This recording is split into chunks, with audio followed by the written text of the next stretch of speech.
Subscribe now and press the bell icon. Never miss an update.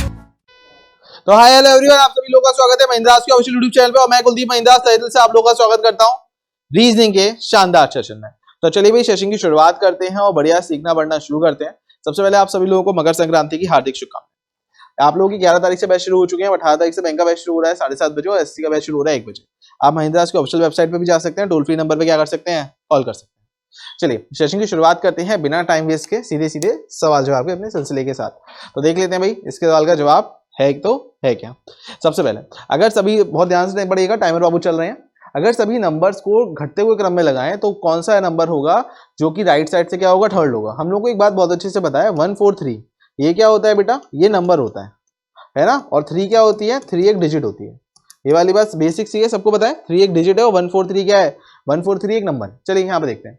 अब सभी numbers को हमें डिसेंडिंग ऑर्डर में लगाना है। नंबर्स की पहचान शुरुआत की डिजिट से होती है, मतलब सबसे बड़ा नंबर कौन सा होगा, ये वाला होगा। दूसरे नंबर पे ये आ रहा होगा, थर्ड नंबर पे आपका क्या आ रहा होगा, 521। तो राइट आंसर सीधे सीधे आपका 521 है। इसके लिए आपको ऑर्डर सेट करके लगाने की कोई जरूरत नहीं है। चलिए बढ़ते हैं अगले सवाल के साथ में, है ना।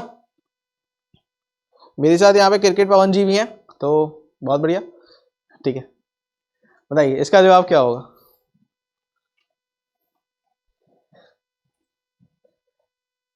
यहाँ पे क्या होगा, अगर सभी जो नंबर्स हैं फर्स्ट लास्ट डिजिट को इंटरचेंज कर दिया जाए तो असेंडिंग ऑर्डर में लगाने से क्या होगा। देखो यहाँ पे सभी लोग होंगे, मुझे पूरा भरोसा है, चाहे सुरभि जी हो, आकांक्षा जी हो, चाहे वो निहारिका जी हो, चाहे वो काजल जी हो, है ना, चाहे वो नीरज साहब हो, मोहित साहब भी रहते हैं। तो सभी लोगों का लगभग नाम लेने की मैं कोशिश करता हूँ, ठीक है। चलिए अगर सभी नंबर जो फर्स्ट एंड लास्ट डिजिट का इंटरचेंज करते हैं तो सभी डिजिट को अगर हम लगाते हैं तो असेंडिंग ऑर्डर में किनका बनेगा, मतलब जैसे फर्स्ट और लास्ट को मैं इंटरचेंज कर दूं तो यहाँ पे मेरा ऑर्डर क्या बनेगा, अगर मैं सेट करता हूँ तो ये बनेगा मेरा 738। यहाँ पे मेरा ऑर्डर क्या बनेगा 456। यहाँ पे मेरा ऑर्डर क्या बनेगा 123, है ना, इन दोनों का इंटरचेंज है बेटा। यहाँ पे मेरा ऑर्डर क्या बनेगा 978। यहाँ पे मेरा ऑर्डर क्या बनेगा 125। तो एक तो ये बना, एक ये बना और एक ये बना, 3 बन रहे हैं। 3 इज द राइट आंसर।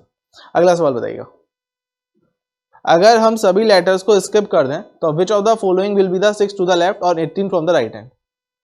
अगर हम सभी लेटर्स को क्या कर दें, स्किप कर दें, तो 6 to the left and 8 from the right hand क्या होगा। आप लोगों को अच्छे से पता है अप्रोच क्या होती है डियर, लेफ्ट लेफ्ट माइनस होता है, राइट राइट माइनस होता है, लेफ्ट राइट जुड़ जाता है, राइट लेफ्ट जुड़ जाता है। तो बताइए तुरंत आपके साथ सोच के इसका जवाब क्या होगा। तो अगर हम सभी लेटर्स को स्किप करें तो which of the following will be the 6 from the left and 8 from the right hand. तो 6 और 8 ऐड हो जाएगा, मतलब टोटल बनेगा 14। कहां से काउंट होगा, 14 फ्रॉम द राइट हैंड। तो अगर हम किसको स्किप कर रहे हैं, सभी लेटर्स को, तो 1 2 3 4 5 6 7 8 9 10 11 12 13 और ये 14% बिल्कुल सही जवाब है। आई होप आप लोग का भी यही जवाब आया होगा। चलिए अगले सवाल के साथ बढ़ते हैं। इसका जवाब बताइए क्या होगा। Which of the following element will be 6 to the right and 18 from the right hand। Same approach यहाँ पे भी काम करेगी, मतलब आप लोगों का लेफ्ट लेफ्ट क्या होगा माइनस, राइट राइट क्या होगा माइनस, ठीक है ना, लेफ्ट राइट प्लस हो जाएगा। इस बात को ध्यान रखिएगा, अपोजिट ऐड होते हैं और सेम क्या होते हैं, सेम सब्सट्रैक्ट होते हैं। अपोजिट ऐड होते हैं, सेम सब्सट्रैक्ट होते हैं, ठीक है, बस मैग्नेट के जैसा है, ऐसे याद रख लीजिए। तो यहाँ पे सवाल क्या आता है, 6 to the right and 18 from the right hand. 18 में से 6 माइनस हो गए 12 हो जाएगा and 12 from the right hand. 12 from the right आप लोगों को देख लीजिए क्या हो रहा है। तो यहाँ पे देख लेते हैं, 3 3 6 9 और ये 12, 9 इसका बिल्कुल सही जवाब है, 9 एकदम राइट आंसर है। चलिए अगले सवाल के साथ चलते हैं, बताइए इसका जवाब क्या होगा। ऐसे कितने सिंबल्स हैं जिनके तुरंत पहले और बाद में बेटा एक कॉन्सोनेंट है, precedent followed by the consonant. बताइए ऐसे कितने सिंबल हैं इनके तुरंत पहले और बाद में एक कॉन्सोनेंट है। सिंबल के तुरंत पहले और तुरंत बाद में एक कॉन्सोनेंट होना चाहिए।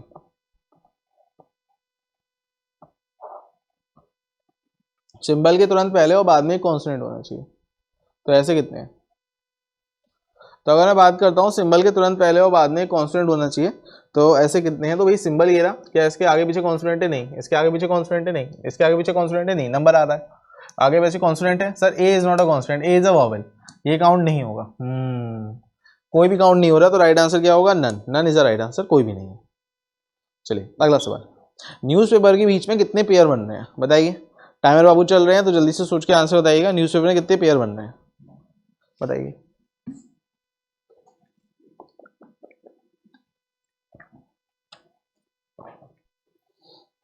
इसे करना कैसे होता है, इसे प्लेस वैल्यू के थ्रू करना होता है। सबसे पहले एक इंपॉर्टेंट बात सब लोग बहुत ध्यान से सुनिएगा, या तो उस सवाल को सबसे लास्ट में लगाइएगा या इसे स्किप करिएगा।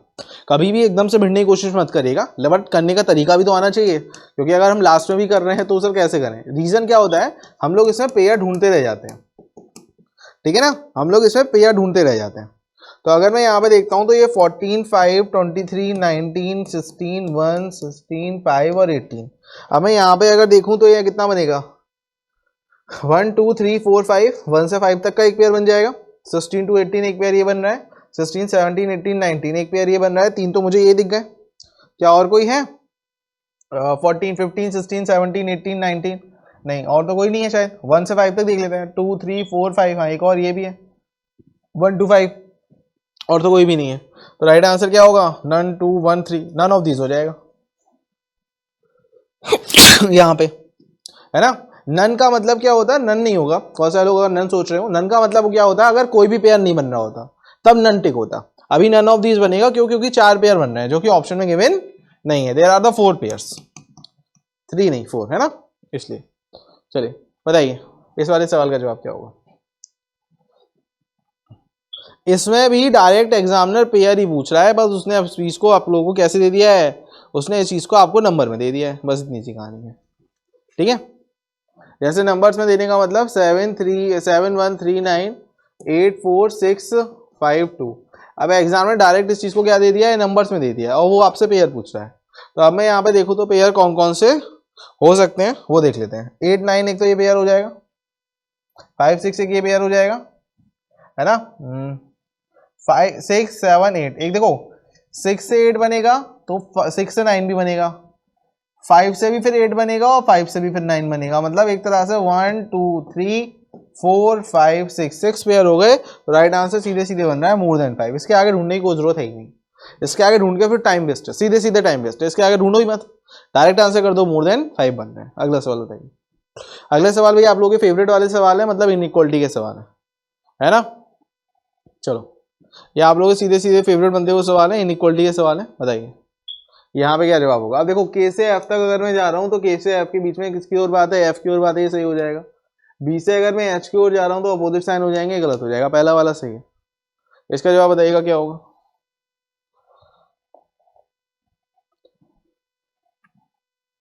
यहाँ पे अगर मैं टी से बी के बीच में जाता हूँ तो पी की ओर फेस है, तो मतलब ये सही हो जाएगा। अगर मैं ओ से लेके कहाँ तक जाता हूँ, टी की ओर, तो ओ की ओर फेस होगा, दादाजी आ रहे हैं, तो ये भी क्या होगा, सही हो जाएगा। आपका बेसिक कॉन्सेप्ट है, अगर ग्रेटर वाला साइन है तो फर्स्ट प्रायोरिटी उसको मिलती है, उसके बाद ग्रेटर इक्वल को मिलती है, उसके बाद इक्वल को मिलती है, ठीक है, इस बात को ध्यान रखिएगा। चलिए अगले सवाल की तरफ चलते हैं। यहाँ पे अब बताइए इसका जवाब क्या होगा, है ना। अब देखो यहाँ पे आप लोगों के सामने दिख रहा है जेड से ए की ओर आप जा रहे हो, तो जेड से ए के बीच में क्या दिख रहे हैं, तो यहाँ पे सर अपोजिट साइन तो नहीं है, लेकिन यहाँ पे प्रायोरिटी किसकी चलेगी, लेस देन इक्वल की चलेगी। तो मतलब ये वाला बात क्या होगी, ये गलत हो जाएगी और ये भी गलत हो जाएगी। लेकिन इन दोनों को मर्ज करता हूँ तो यहाँ पे बात किसकी ओर आती है, जेड की ओर ही आ जाती है, और जो मुझे चाहिए वही फाइंड आउट हो जाता है। यानी कि यहाँ पे राइट आंसर क्या होगा, ईदर और, बिल्कुल सही जवाब बन जाएगा। चलिए इसी के साथ अगला सवाल, इसका जवाब बताइए यहाँ पे जवाब क्या होगा। सोचिए सोचिए सभी लोग। देखो भाई आप लोगों को कॉन्सेप्ट अपने क्लियर करने बहुत जरूरी है, क्योंकि जब पेपर होता है ना तो वहां पे आप लोगों को समय जो मिलता है, उस समय सीमा के अंतर्गत पेपर जिसने सॉल्व कर लिया वो विजेता बनता है। समय सीमा के अंतर्गत जो पेपर सॉल्व कर ले वो विजेता है। यही तो खेल है। देखो सारा खेल देखो आता सबको है, इस बात को ध्यान रखना, आता सबको है, सब होशियार हो। अगर मैं शायद ज्यादा समय दूंगा, पेपर दूं, तो सब सॉल्व कर लोगे, लेकिन विद इन अ टाइम जो सॉल्व कर पाता है, फिर वही वाली बात आ जाती है। वही खेल है सारा पूरा का पूरा। अगर आप एक बार ऑब्जर्व कर दो तो ए से लेके एफ तक अगर मैं जाता हूं तो ए से एफ के बीच में ये सही है, हाँ सही हो जाएगा, ये गलत हो जाएगा। पहला वाला सही है, दूसरा वाला क्या है, गलत है। इसका जवाब क्या होगा बताइए यहां से।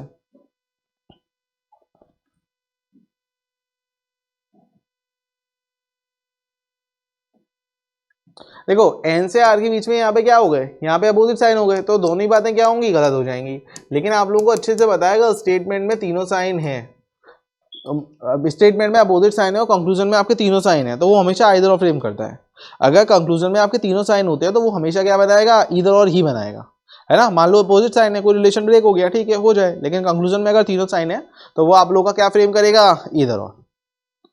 चलिए इसका जवाब बताइएगा क्या होगा यहाँ पे।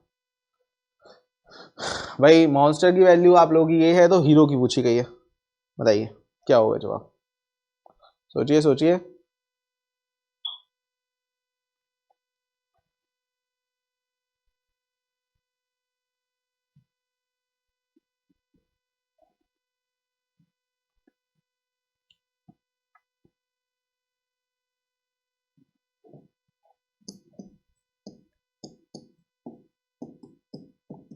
मॉन्स्टर की वैल्यू है TFFNTFE, और यहाँ पे हीरो का कोड आप लोगों से पूछा गया है, हीरो का क्या होगा?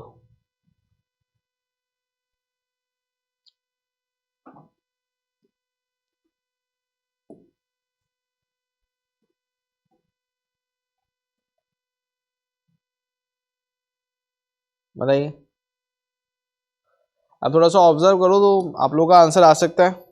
देखो सबसे पहली चीज है आप लोगों को जो याद होनी चाहिए वो है प्लेस वैल्यू। प्लेस वैल्यू याद करने के लिए एक ट्रिक है ई ज्योति और जीएनयू। ई ज्योति सबसे अच्छी ट्रिक है और एक जीएनयू है ना।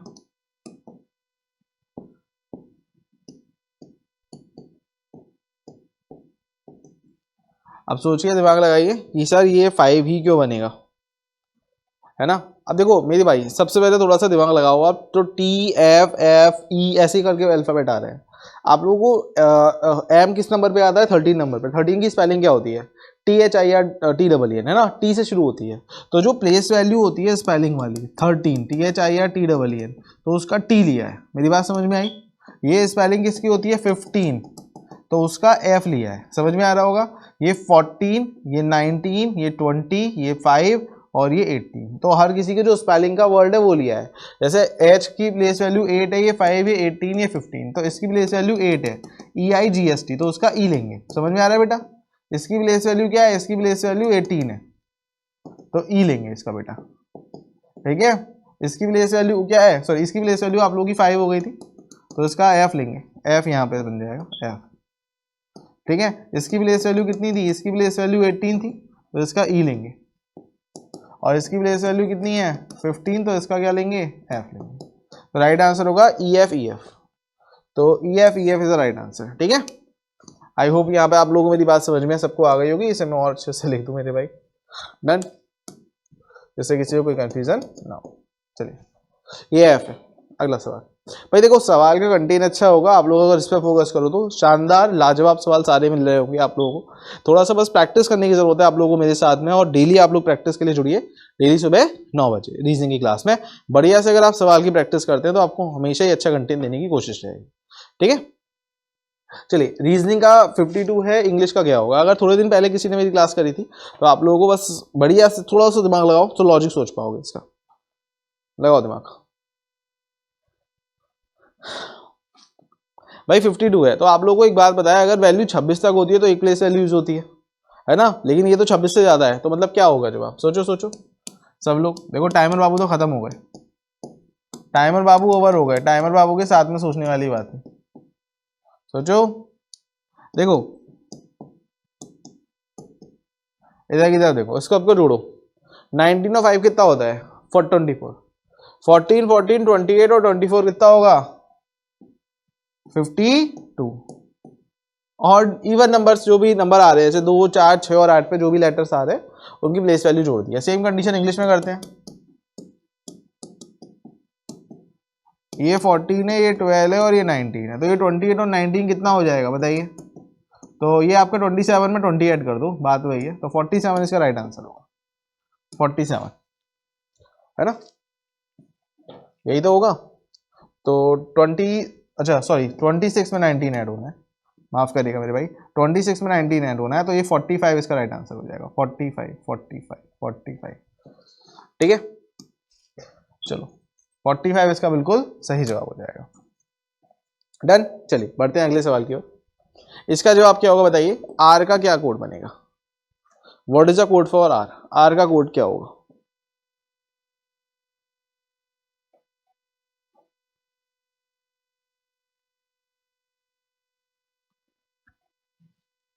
थोड़ा सा सोचिए, आर का कोड यहाँ पे क्या होने वाला है? देखिए अब यहाँ पे आर यहाँ पे भी है, क्या और कहीं पे है? जवाब है नहीं सर, और तो कहीं पे भी नहीं है। तो अब यहाँ पे हम लोग देखते हैं बॉम्बे है और रीचिंग है और वी भी है, सभी तो है। मतलब अगर मैं देखता हूँ तो अब मुझे आर तो कोड, आर जो भी कोड होगा आर का वो भी कहीं पे कॉमन नहीं होगा। तो अगर मुझे यहाँ पे अब क्या क्या देखने को मिल जाता है ना, तो क्या मुझे पिक देखने को मिलता है? हाँ सर पिक है, मतलब उसका कोड पिक नहीं हो सकता। लिख भी है, हाँ सर लिख भी है, हिक भी है, तो मतलब आर का कोड कंफर्म क्या होगा? जेड आई के होगा, ओनली जेड आई के। अगला सवाल बताइए, इसका जवाब यहाँ पे क्या होगा? सोचिए, अब ओनली ऑफ यू उसमें डबल टाइम दिया है मैंने, ठीक है, लगाओ दिमाग।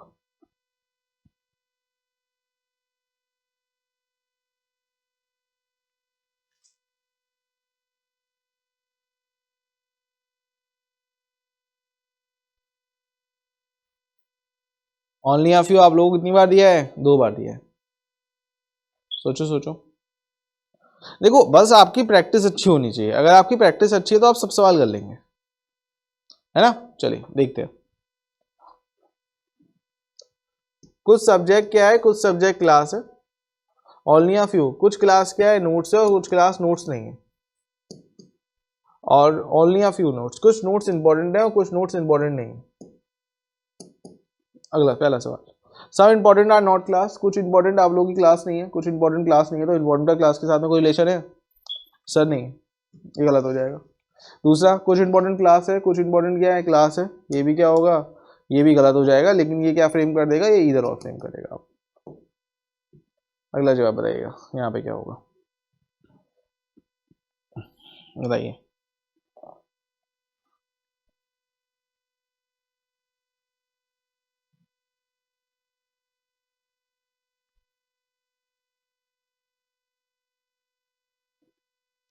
सोच के आंसर करिए सभी लोग, रिलेशन क्या बनेगा इसका?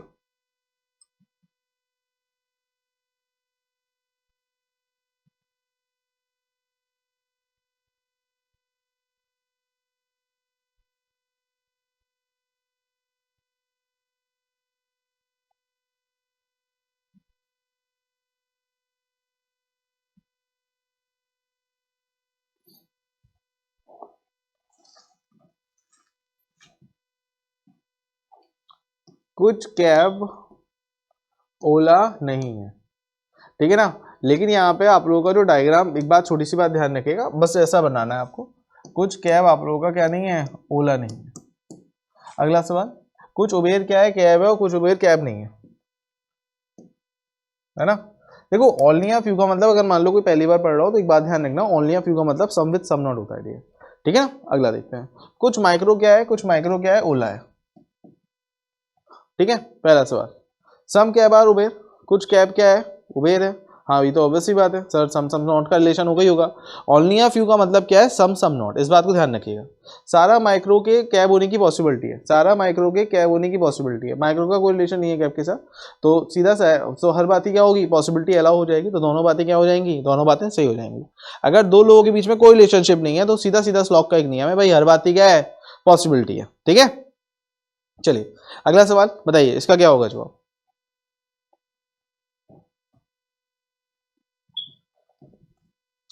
देखिए आप लोगों को अपने दिमाग में यही ढांचा खींच के चलना है कि हमें कोशिश करनी है आंसर्स फास्ट करने की, सही है। क्योंकि आप लोगों को एक लिमिटेड टाइम है, लिमिटेड टाइम में ही अच्छा परफॉर्मेंस देना, वो वाली बात आ जाती है बस।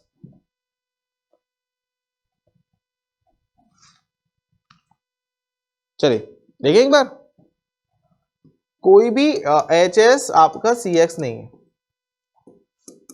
आगे रखा है कुछ सी एक्स क्या है? केपी, और कुछ सी एक्स केपी नहीं है। कुछ बी वाई क्या है? एच एस है। सम बी वाई या सी एक्स इज अ पॉसिबिलिटी, कुछ बी वाई के सी एक्स होने की पॉसिबिलिटी है, तो हाँ बिल्कुल है। ऐसा तो है नहीं, क्योंकि एच एस से उसका मना है, सी एस से तो मना नहीं है, बिल्कुल है। कुछ केपी कंफर्म रूप से एच एस नहीं है, कुछ केपी कंफर्म रूप से एच एस नहीं है, केपी का वो हिस्सा जो सी एक्स हो गया वो कंफर्म रूप से एच एस नहीं है, तो ये वाली बात बिल्कुल सही हो जाएगी। अगेन दोनों बिल्कुल सही है, ठीक है ना। सारा का सारा केपी इसके अंदर नहीं जा सकता ना, किसमें? एच एस में, ये वाला पार्ट नहीं जा पाएगा सारा एच एस, लेकिन केपी के अंदर आ सकता है। चलो अगला देखते हैं। देखो एक्स्ट्रा जानकारी इसलिए मैं प्रोवाइड कराता रहता हूं ताकि मान लो उससे रिलेटेड अगर कुछ है तो आप लोग अवेयर रहें। चलिए इसका जवाब बताइए क्या होगा।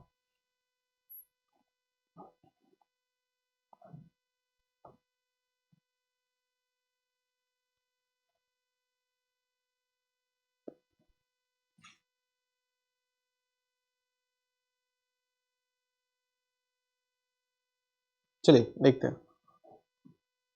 कुछ कैब आपकी ओला नहीं है, ठीक है। कुछ उबेर क्या है, कैब है, और कुछ उबेर कैब नहीं है। जिसके साथ डॉट लगेगा वो इसके अंदर नहीं जा सकता, दूसरा वाला आ सकता है। कुछ माइक्रो क्या है, ओला है। सम उबेर आर नॉट ओला। कुछ उबेर कंफर्म रूप से ओला नहीं है, तो सर ये तो गलत ही होगा, क्योंकि सर नो का तो रिलेशन है नहीं। कुछ उबेर के लिए कैसे बोल सकता हूँ, कैब के लिए बोल सकता हूँ।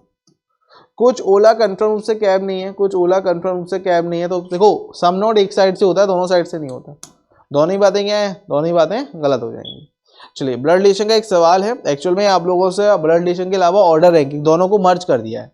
मतलब ब्लड रिलेशन भी डाला है थोड़ा सा, और थोड़ा सा ऑर्डर रैंकिंग भी डाला है इसमें। तो दोनों को मर्ज करते हुए एक अच्छा सवाल आपके सामने फ्रेम हुआ है। ओल्डेस्ट पर्सन क्या होगा। देखो भाई एक बात तो बहुत साफ है, कंटेन एक नंबर आपको देने की हमेशा से कोशिश है। तो भाई एक नंबर कंटेन है, तो बढ़िया से बताइए यहाँ पे सबसे ओल्डेस्ट पर्सन कौन है।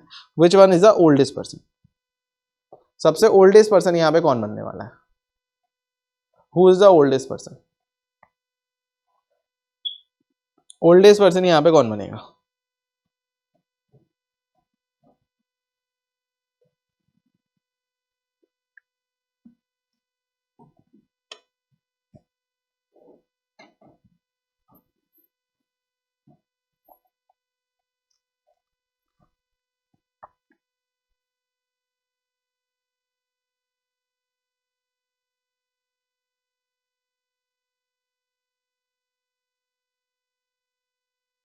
इधर देखिएगा, एक फैमिली मेंबर है, PQSTW है, इनकी अलग अलग एज है। Q is older than only 3%। तो मतलब कितने लोग हैं डियर, 8 लोग हैं। 1 2 3 4 5 6 7 8। Q is older than only 3%, मतलब Q यहाँ पे आ रहा होगा। बात सही है। ओनली 1% ही यंगर देन S है। S से छोटा केवल एक बंदा है, तो S यहाँ पर आ रहा होगा। सब लोग डेटा को समझते चलना, आगे देखते हैं। P and V are the parents of Q and S। तो P और V अगर पेरेंट्स हैं तो P और V पहले पैदा होंगे। देखो पेरेंट्स ऑब्वियस सी बात है, बच्चे से पहले ही पैदा होते हैं, ठीक है ना। W is the father of U, who is Elder brother of P। U is the Elder brother of P। U जो है वो P का बड़ा भाई है, और W जो है वो P के पापा है। W के लिए बोला गया ना, हाँ W। तो देखो W is the father of U, और U जो है एल्डर ब्रदर है P का, तो मतलब U भी एक तरह, वो W भी P के भी पापा होंगे। तो W एक तरह से P के भी पहले पैदा होंगे, मतलब इन पांचों लोगों से पैदा होंगे। P V R Q और S से पहले पैदा होंगे। तो 1 2 3 4 5 लोग ही हम लोग को सेट करने हैं। तो देखो वैसे तो हमारा जवाब डायरेक्ट खत्म हो गया, W is the oldest person, direct हम बोल सकते हैं, क्योंकि W कंफर्म इन पांचों लोगों से तो बड़ा ही होगा ना, हाँ है ना। अब यहाँ पे आप सीधी सी बात है, U भी आप चलो कर सकते हैं डायरेक्ट। चलो आगे देख लेते हैं तब भी, ठीक है।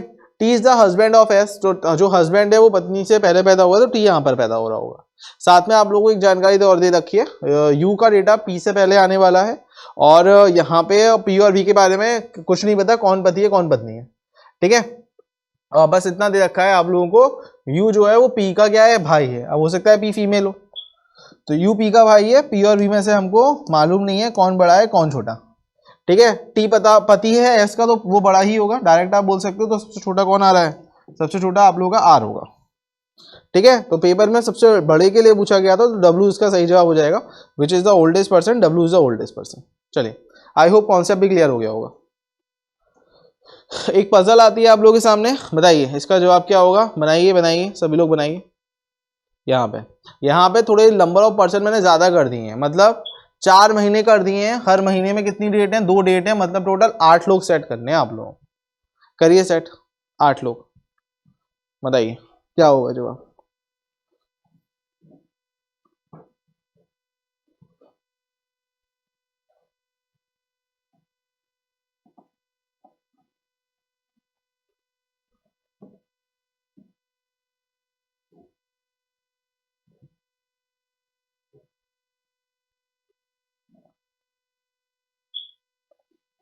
आठ लोग हैं, JKLPQRA B। इनकी अलग अलग महीने में प्रेजेंटेशन है, आप लोगों को ये फाइंड आउट करना है किसकी किस महीने में प्रेजेंटेशन, ठीक है। बताइए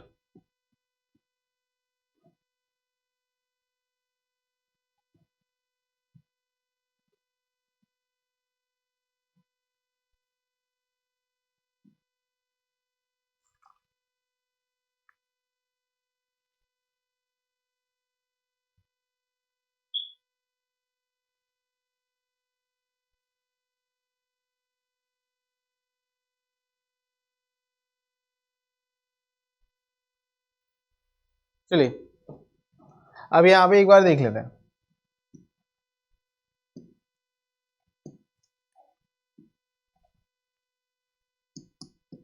ये जनवरी है, ये अप्रैल है, ये अगस्त है और ये सितंबर है। ठीक है,